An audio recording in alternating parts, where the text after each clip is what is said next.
Assalamualaikum warahmatullahi wabarakatuh.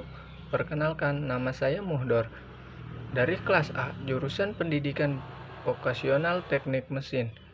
Baik, di sini saya akan sedikit memaparkan tentang materi sumber nilai Islam. Yang dimana sudah kita ketahui, sumber nilai Islam terbagi menjadi 3 bagian. Yang pertama adalah Al-Quran, yang kedua adalah As-Sunnah, yang ketiga adalah Ihtihaj. Yang dimana Al-Quran pun terbagi menjadi 4 bagian. Di antaranya adalah pengertian, isi kandungan Al-Quran, fungsi dan peran Al-Quran, dan mukjizat Al-Quran. Begitupun As-Sunnah terbagi menjadi 3 bagian. Yang pertama adalah pengertian, yang kedua adalah fungsi sunnah, yang ketiga adalah klasifikasi hadis. Ihtihaj pun terbagi menjadi 2 bagian. Yang pertama adalah pengertian, yang kedua adalah klasifikasi ihtihaj. Pengertian Al-Quran. Pengertian Al-Quran adalah kalam Allah, mengandung mukjizat dan diturunkan kepada Rasulullah Muhammad SAW dalam bahasa Arab yang dinuklikasikan kepada generasi sesudahnya secara mutawatir. Membacanya merupakan ibadah. Terdapat dalam mushaf dimulai dari surah Al-Fatihah dan ditutup dengan surah An-Nas. Kandungan isi Al-Quran. Secara garis besar, hukum-hukum yang terkandung dalam Al-Quran terdapat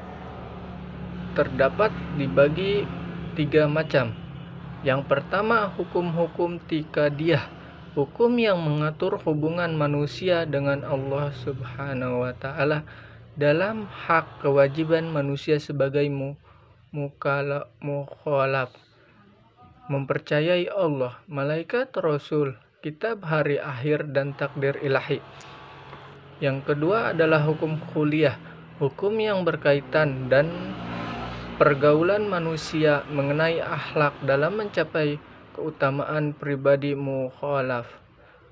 Yang ketiga, hukum amaliyah, hukum yang menyangkut tindak tanduk manusia dan tingkah laku akhir dalam hubungan dengan Allah, hubungan dengan sesama, dalam bentuk apa yang harus dilakukan atau harus dijauhi.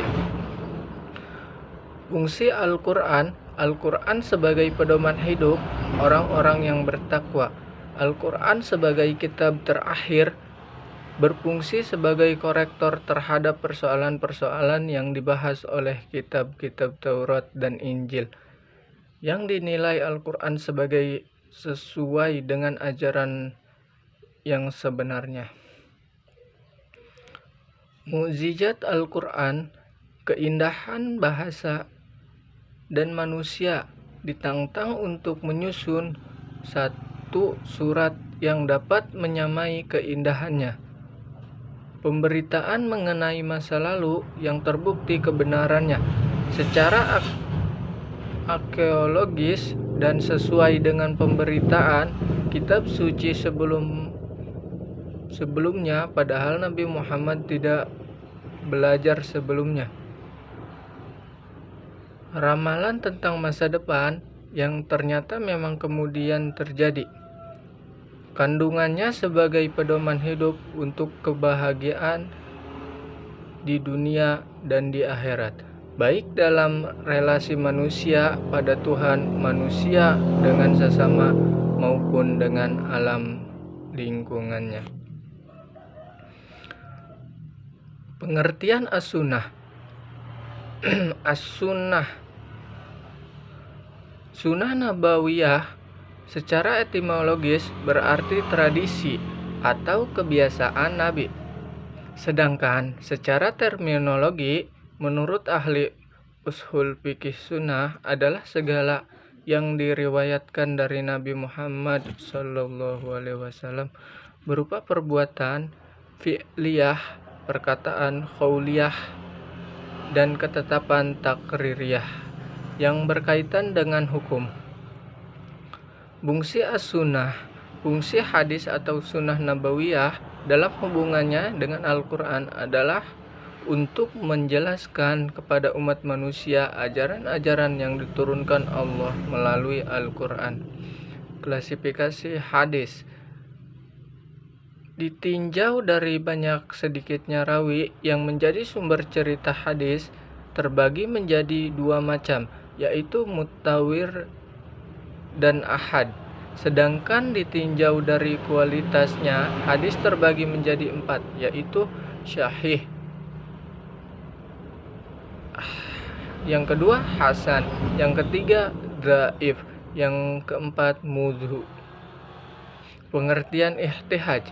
Ihtihaj dalam pengertian yang luas berarti penggunaan pikiran dalam mengartikan, menafsirkan, dan mengambil kesimpulan dari sesuai ayat atau hadis. Sedangkan dalam konteks istibat, penetapan hukum, ihtihaj adalah menggunakan pikiran untuk menentukan sesuatu hukum yang tidak ditentukan secara eksplisit oleh Al-Quran dan hadis nabawi.